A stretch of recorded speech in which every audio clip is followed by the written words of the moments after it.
So when inspecting the starting and charging cables, it's a little bit different between a precedent unit and other Thermo King units.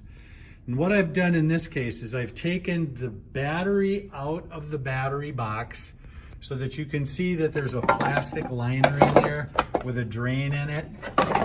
And that's what the battery box looks like. You want to make sure that that drain hole is clear of any debris so that it can drain out.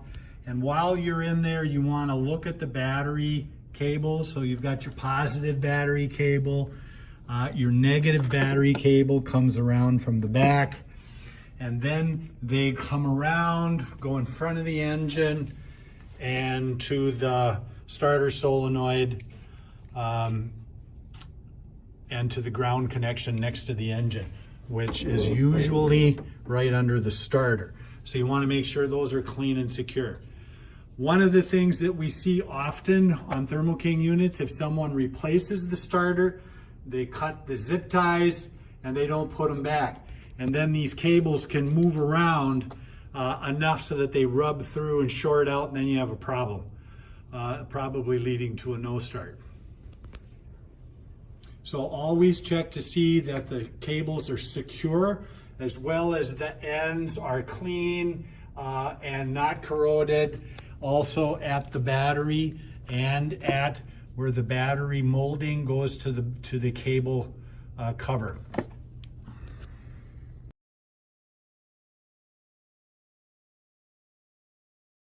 On an SB, the battery is easier to get to than it is on a precedent, but the battery cables are similarly routed.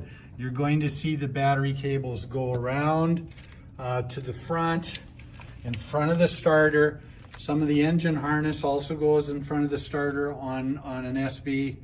And often, like we said with the precedent, you replace a starter or an alternator, zip ties get cut and they don't get put back, and then they can short out, causing you a major headache.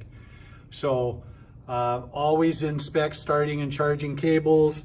That includes not only wear through and clean connections, but also make sure they're properly zip tied and secured so they can't wear through and short out.